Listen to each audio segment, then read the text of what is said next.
বড় হয়েছে, মেয়ের বাবা মেয়ের চিন্তা করছে আর মনে মনে ভাবছে খুব সুন্দর শিক্ষিত এবং ধনী বরের কাছে তার মেয়ের হাতটা তুলে দিবে। আপনি বলুন তো, সুন্দর শিক্ষিত ধনী বর হলেই কি জীবনটা খুব সুন্দর যায়, খুব শান্তিতে যায়?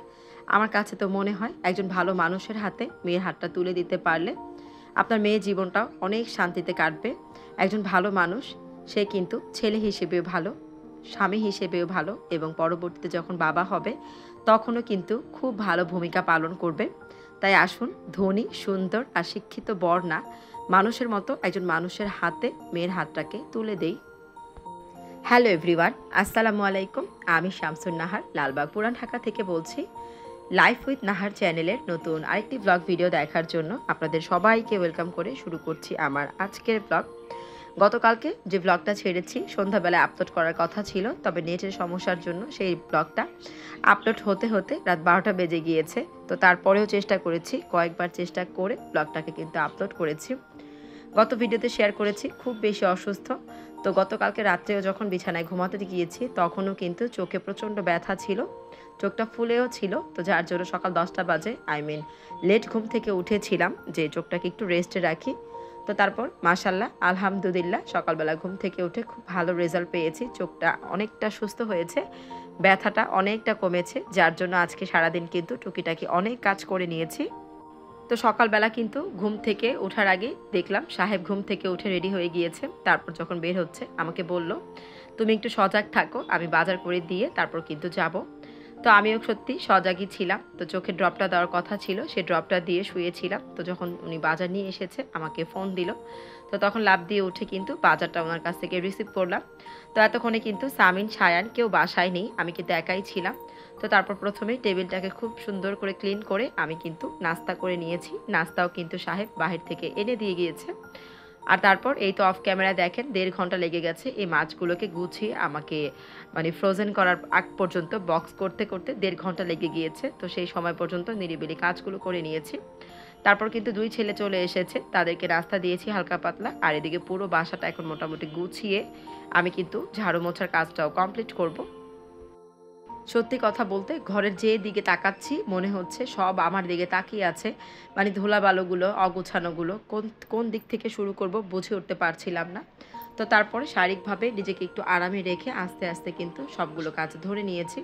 তো বেডরুমটা গুছিয়ে আজকে 3টা ঘরের যে একটু বড় সাইজের কার্পেটগুলো আছে, পাপোশগুলো, সেগুলোকে কিন্তু আজকে শাহনাজকে দিয়ে ক্লিন করা। তো 3টা ঘরের কার্পেট তুলে নিয়েছি। তারপর ছাদে বেশ কিছু কাপড় ছিল, সেগুলো নিয়ে এসেছে, এগুলোকে এখন ভাঁজ করে যার যার জায়গা মতো গুছিয়ে রাখছি। আর এই পর্যায়ে আপনাদের কাছে ছোট্ট একটি রিকোয়েস্ট, ভিডিওর এই পর্যন্ত যারা আমার সাথে আছেন প্লিজ একটা লাইক দিয়ে ভিডিওটা কন্টিনিউ করবেন। আজকে নতুন যারা আমার চ্যানেলে ভিজিট করছেন প্লিজ আমার চ্যানেলটিকে সাবস্ক্রাইব করে আমার পাশেই থেকে যাবেন। তবে অলরেডি এই কাজগুলো আপনারা যারা করে ফেলেছেন আপনাদের সকলকে জানাই অসংখ্য অসংখ্য ধন্যবাদ। নিজের অপারেশন, দেবরের বিয়ে, তারপরে এই যে হঠাৎ চোখের অসুস্থতা, সব কিছু মিলিয়ে আমার কিন্তু ভিডিও আপলোড করতে খুব বেশি কষ্ট হয়ে যাচ্ছিল। তো ইনশাল্লাহ এখন থেকে আর মনে হয় না কষ্ট হবে। তারপর হঠাৎ যে বিপদগুলো সেগুলো কিন্তু আসলে বলে কয়ে আসে না। তো সেগুলোর জন্য আসলে মেন্টালি প্রিপেয়ার থাকি না। তারপর যখন হয় তখন কিন্তু সেভাবে আমি হ্যান্ডেল করার চেষ্টা করি। তো আজকে বৃহস্পতিবার দিনটা কিন্তু চলে গেল, শুক্র শনি 2 দিন আমার হাতে আছে রমজানের আগে। তো খুব বেশি প্রেশার দিয়ে কাজ করব না, যাতে শারীরিকভাবে আবার অসুস্থ হয়ে না পড়ি। তবে চেষ্টা করব টুকিটাকি কাজগুলো গুছিয়ে নিতে, যাতে রমজানে কাজের প্রেশারটা কম হয় আর আমিও কিন্তু সুন্দর মতো নামাজ এবং কোরআন শরীফগুলো সুন্দর মতো করে নিতে পারি। ভিডিও শুরুতে আজকে যে কথাগুলো বলেছি তার একটা বিশেষ কারণ হচ্ছে আমার সাহেব। তো আমার সাহেব কিন্তু অনেক বেশি সুন্দর না, অনেক বেশি শিক্ষিতও না, তবে আমার কাছে মনে হয় উনি আমার জীবনের সর্বোত্তম পাওয়া। মাঝে মাঝে আমি কিন্তু ভিডিওতে ওনাকে নিয়ে অনেক কথা বলি, জানি না কতটুকু কথার মাধ্যমে আপনাদেরকে বোঝাতে পারি। তবে আমার সাহেব কিন্তু সত্যি খুব ভালো একজন মানুষ। আমার তো মাঝে মাঝে মনে হয় আমি আমার জীবনে কোনো ভালো কর্ম করেছি, সেই কর্মের ফল কিন্তু আমার সাহেব। আল্লাহ তাআলা ভালো কর্মের বিনিময়ে হয়তোবা ওনাকে আমার জীবনে পাঠিয়েছে। তো আল্লাহর কাছে কিন্তু আমি লাখো লাখো কোটি কোটি শুকরিয়া করি। কারণ যখনই আমি অসুস্থ হই, যখনই আমার কোনো সমস্যা হয়, উনি কিন্তু খুব সুন্দর করে আমাকে হ্যান্ডেল করে। কোনো কাজের জন্য, কোনো কিছুর জন্য দেখেন আমাকে প্রেশার করে না। সকাল উঠে বলবেও না যে আমাকে নাস্তা করে দাও। আমি যদি দেখে আমি যদি ঘুমিয়ে থাকি তখন কিন্তু সে চুপিসারে ঘুম থেকে উঠে নিজে ফ্রেশ হবে, যাওয়ার আগে শুধু আমাকে বলে যাবে, কখনো বলবে না ঘুম থেকে উঠো নাস্তা বানাও, কেন এখনও শুয়ে আছো। তো এই কথাগুলো সত্যি কেন বলছি, ভালোবাসা থেকে বলছি। আমার বিয়ের কিন্তু 15 বছর চলছে, আর 15 বছর মাশাল্লাহ আলহামদুলিল্লাহ এই লোকটা আমাকে এভাবেই আগলে রেখেছে। আপনারা সবাই এই মানুষটার জন্য একটা দোয়া করবেন তো, যাতে উনি সব সময় সুস্থ সবল থাকে আর আমাকে এভাবে আগলে রাখতে পারে। যারা আমাকে ভালোবাসেন তারা তো এই মানুষটার জন্য দোয়া না করে পারবেন না, কারণ আমি ভালো থাকতে হলে সবার আগে এই মানুষটাকে ভালো থাকতে হবে।